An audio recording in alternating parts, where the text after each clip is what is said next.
Bonjour et bienvenue à Sexe Spinal, une balado-diffusion qui explore la santé sexuelle après une lésion médulaire. Les informations présentées dans cet épisode ont un objectif éducatif seulement et ne remplacent pas l'avis d'un membre de votre équipe de soins. Chaque personne est différente et certaines informations pourraient ne pas s'appliquer à votre situation.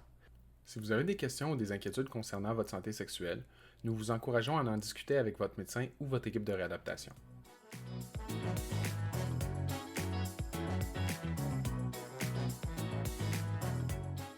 Aujourd'hui, on va parler de grossesse et d'allaitement chez les personnes après une blessure médulaire.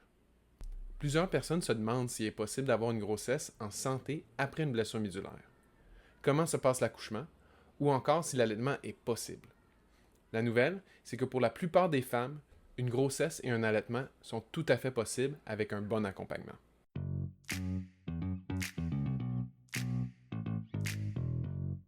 On va commencer par la grossesse. Une blessure médulaire peut amener certains défis pendant la grossesse, mais la majorité des femmes peuvent avoir une grossesse en santé quand ils sont bien suivis.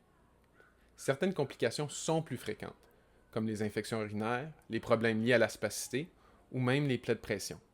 Les changements attendus de la grossesse peuvent aussi avoir un effet différent chez une personne après une blessure médulaire.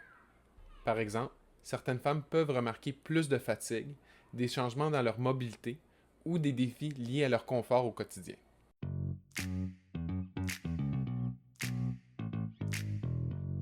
Chaque grossesse est différente. Certaines personnes vivent une grossesse qui ressemble beaucoup à celle des femmes sans blessure médulaire. D'autres ont besoin d'un suivi un peu plus rapproché.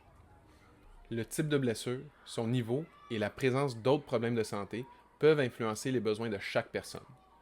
C'est pour ça que c'est important d'avoir un suivi adapté à sa situation, avec l'aide qui peut venir de plusieurs professionnels de santé qui font partie de l'équipe de soins.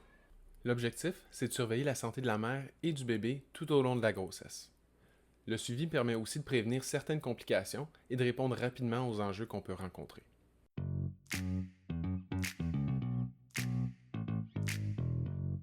L'accouchement, ça demande aussi un peu de planification. Certaines femmes pourront accoucher par voie vaginale, alors que d'autres auront besoin d'une césarienne. Dans les deux cas, une injection épidurale est souvent utilisée non seulement pour la gestion de la douleur, mais aussi pour réduire le risque de dysréflexie autonome, un risque important chez les personnes avec une blessure médulaire qu'on avait discuté dans un épisode précédent. Il n'existe pas une bonne façon d'accoucher après une blessure médulaire. Le choix dépend de plusieurs facteurs et se fait avec l'équipe médicale. C'est aussi important de discuter à l'avance de la gestion de la douleur, des besoins d'assistance et du plan de naissance. Plus que la préparation est faite tôt, plus qu'on peut aborder l'accouchement avec confiance.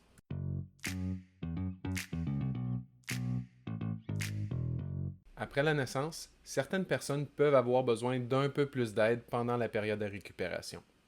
Le soutien de la famille, des proches et des professionnels peut faire une grande différence. Prendre soin d'un nouveau bébé demande beaucoup d'énergie et c'est normal d'accepter de l'aide quand c'est disponible.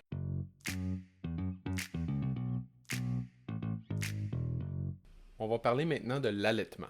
Pour la majorité des femmes qui vivent avec une blessure médulaire, l'allaitement est possible. Par contre, certaines peuvent rencontrer des défis particuliers. Par exemple, trouver une position confortable pour allaiter peut parfois demander quelques ajustements. Des coussins de soutien ou un fauteuil bien adapté peut être très utile. La production de lait, elle, peut parfois être plus difficile chez certaines personnes, surtout lorsque la blessure touche certains nerfs impliqués dans l'allaitement. Mais ça ne veut pas dire que l'allaitement est impossible. Des conseillères en lactation peuvent aider à trouver des solutions adaptées et à répondre aux questions qui se présentent. Une bonne alimentation, une bonne hydratation et la gestion du stress peuvent aussi aider à soutenir l'allaitement. Si l'allaitement direct ne fonctionne pas comme prévu, il existe aussi d'autres options. Certaines personnes choisissent de tirer leur lait avec un tire-lait. D'autres utilisent le biberon ou combinent plusieurs méthodes. L'important, c'est que le bébé soit bien nourri et que la solution choisie fonctionne pour la famille. Il faut toujours se rappeler qu'il n'y a pas une seule bonne façon de faire.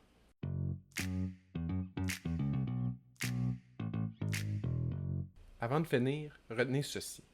Une blessure médulaire, ça n'empêche généralement pas une personne d'avoir une grossesse, d'accoucher ou d'allaiter. Il peut y avoir certains défis supplémentaires, mais il existe aussi beaucoup de ressources et des professionnels pour vous accompagner. N'hésitez pas à poser des questions et demander de l'aide.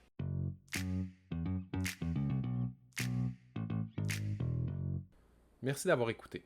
On espère que cet épisode vous a permis d'apprendre sur la grossesse et l'allaitement après une blessure médulaire. Rappelez-vous que vous n'êtes pas seul. Des ressources existent et de l'aide est disponible. À la prochaine!